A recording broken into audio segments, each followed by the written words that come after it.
નમસ્તે મિત્રો, સ્વાગત છે તમારું મારા આજના નવા વિડીયોમાં। તો આજે આપણે બનાવીશું બાજરીની ઘૂઘરી।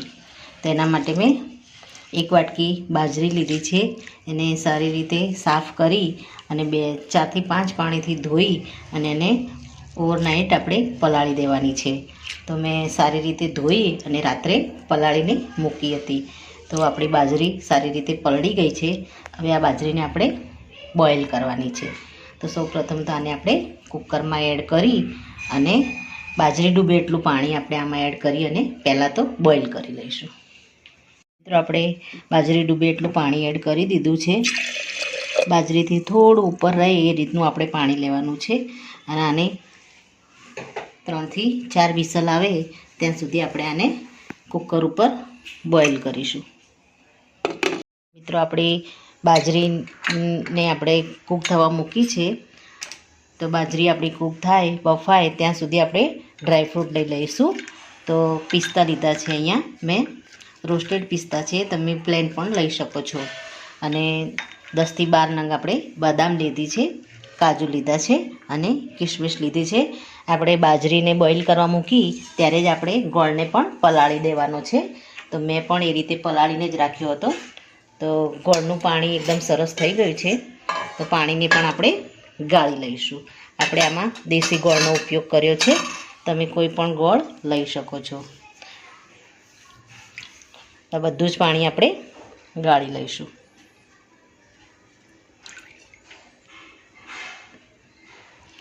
હવે આપણી બાજરી કૂક થાય એટલે આપણે બાજરીને પણ ખોલી અને ચેક કરી લઈશું।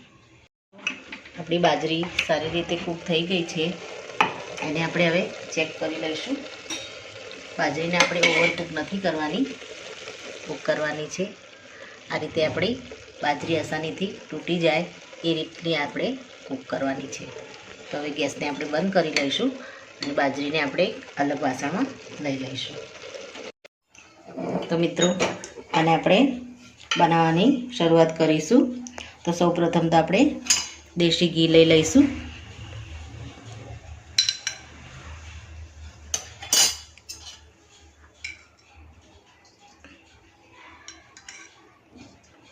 આમાં આપણે ડ્રાયફ્રૂટને પહેલાં તો શેકી લઈશું।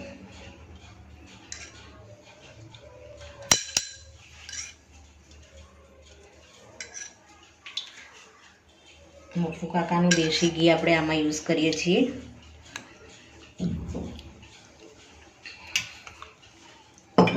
હવે આમાં આપણે ડ્રાયફ્રૂટને પહેલાં તો ફ્રાય કરી લઈશું। તો સૌ પહેલાં તો આપણે દ્રાક્ષ એડ કરી દઈશું। દ્રાક્ષ આપણી થોડી ફૂલી જાય એટલે આપણે એને બહાર લઈ લઈશું।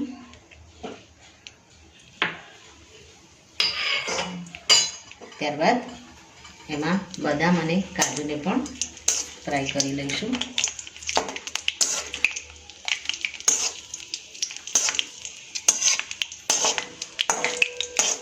મિત્રો બાજરીની તાસીર થોડી ગરમ હોય છે, માટે જો શિયાળામાં ખાવામાં આવે તો આખું વર્ષ શરીરમાં સ્ફૂર્તિ અને એનર્જી રહે છે।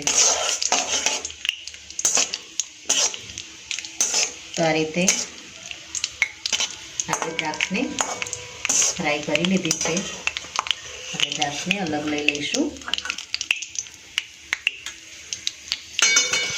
ત્યારબાદ તેમાં બદામ અને કાજુને પણ આપણે આ રીતે ફ્રાય કરી લઈશું।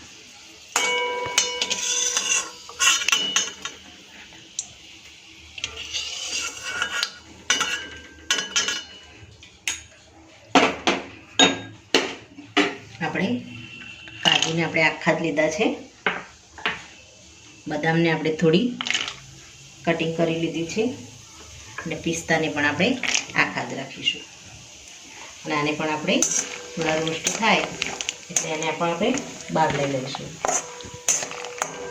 મિત્રો બાજરીમાં ફાઈબર પુષ્કળ પ્રમાણમાં હોય છે,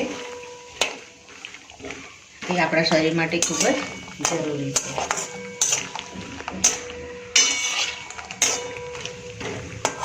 આ રીતે આપણે ડ્રાયફ્રૂટને થોડા ચલાવી અને ફ્રાય કરી લઈશું। બધા જ ડ્રાયફ્રૂટને આપણે અલગ લઈ લઈશું. ઘી જો આપણું વધારે ગરમ થયું હોય તો ગેસને પણ તમે થોડી વાર માટે બંધ કરી શકો છો. તો આ રીતે આપણે બધા જ ડ્રાયફ્રૂટને સરસ ફ્રાય કરી લીધા છે. હવે એને આપણે બહાર લઈ લઈશું. આ ઘીમાં આપણે બાજરી જે આપણી બોઇલ કરીને રાખી છે એને એડ કરી દઈશું. અને બાજરીને આપણે બોઇલ કરી તો એમાં નીચે થોડું પાણી હતું તો આપણે પાણી સાથે જ આમાં એડ કરી દઈશું. અને ઘી સાથે આપણે એને પહેલાં તો સારી રીતે ફ્રાય કરવાનું. ઘીના સાથે આવી રીતે આપણે એને ચલાવતા જઈશું જેથી કરીને બાજરી નીચે ચોંટી ના જાય.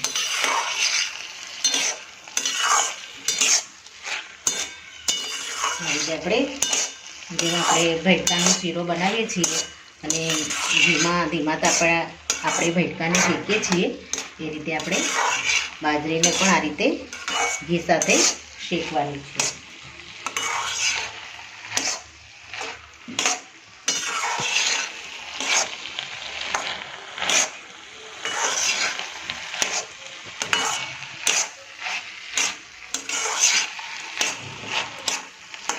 આમાં આપણે જરૂર પડે બીજું થોડું ઘી એડ કરીશું જેથી ઘીમાં બરાબર આપણે સરસ રીતે ઘીની સુગંધ એકદમ સરસ આવવા લાગી છે મિત્રો.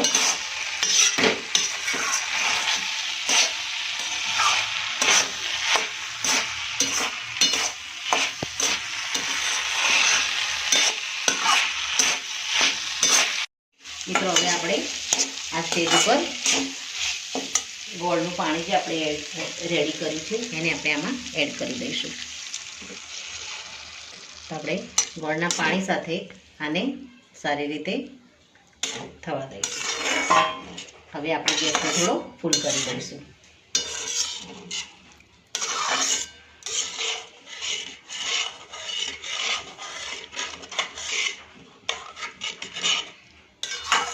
ઠંડીમાં ગોળ, ઘી અને ડ્રાયફ્રૂટ નાખીને આ રીતે જો બાજરીની ઘૂઘરી તમે બનાવજો અને ખાશો તો શરીર એકદમ તંદુરસ્ત રહે છે.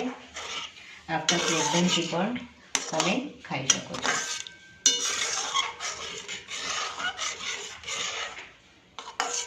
મિત્રો આપણું ઘી સરસ ઉપર આવી ગયું છે અને ગોળવાળું પાણી પણ આપણે આની અંદર એડ કરી દીધું છે. હવે આને આ પાણી સાથે જ આપણે થોડી સોફ્ટ થવા દઈશું.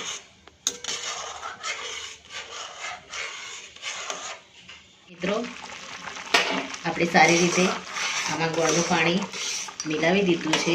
હવે આપણે ઢાંકી અને પાણી આપણું બધું બાજરીમાં ઓબ્ઝર્વ થઈ જાય ત્યાં સુધી આપણે ઢાંકી અને મીડિયમ ગેસ ઉપર આપણે એને થવા દઈશું.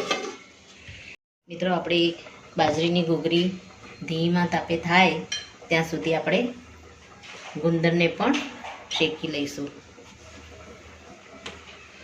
અહીં 2 ચમચી મેં ઘી લીધું છે, દેશી ઘી આપણું મફુ કાકાનું. એમાં આપણે ઘી આપણું થોડું ગરમ થાય ત્યારબાદ આપણે ગુંદરને એમાં એડ કરી અને ગુંદરને પણ આપણે ગરમ કરી લઈશું.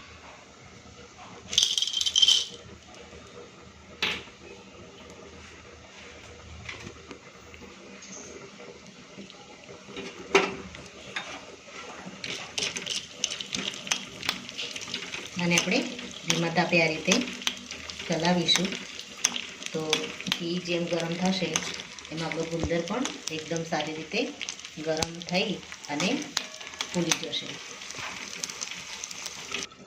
મિત્રો આપણે હવે આને ચેક કરી લઈશું. તો આપણી ગોળનું સારું એવું પાણી ઘૂંટણીમાં બેસી ગયું છે.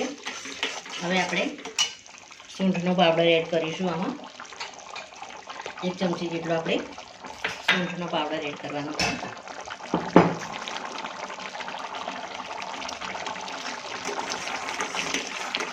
આમાં તમારે ઇલાયચી એનો પાવડર એડ કરવો હોય તો પણ તમે કરી શકો છો.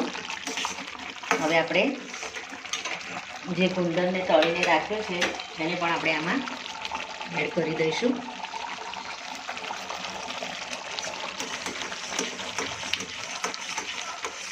અને બરાબર આપણે આ રીતે હલાવી લઈશું. આપણી બાજરીની ઘૂઘરી રેડી થઈ ગઈ છે મિત્રો. આપણે ઉપરથી ડ્રાયફ્રૂટને એડ કરી દઈશું જે આપણે ફ્રાય કરીને રાખ્યા હતા.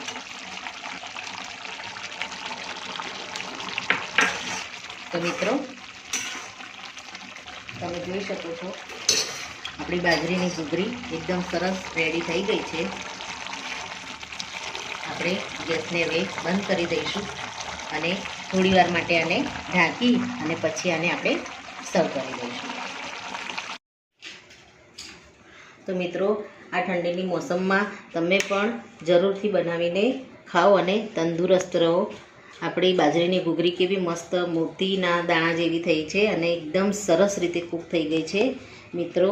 એની સુગંધથી જ આપણને ખાવાનું મન થઈ જાય. તો મિત્રો આ સાથે મારો આ વિડીયો અહીંયા પૂરો થાય છે.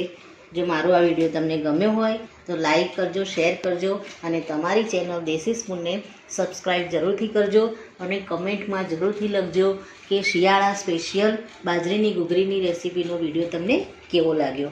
ફરી મળીશું એક નવા જ વિડીયો સાથે. ત્યાં સુધી આવજો મિત્રો. Thank you.